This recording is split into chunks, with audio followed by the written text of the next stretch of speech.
పడి మెట్ల పైకెక్కి గుడికేగు భక్తులకు ఎదురొచ్చే బంగారు స్వామి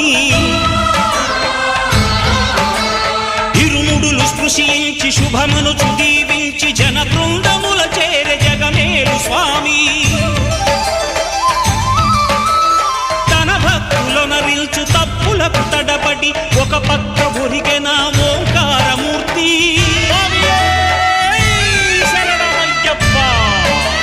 స్వాములందరూ తనకు సాయము కాగా ధీమంతుడై లేచే ఆ కన్య స్వామి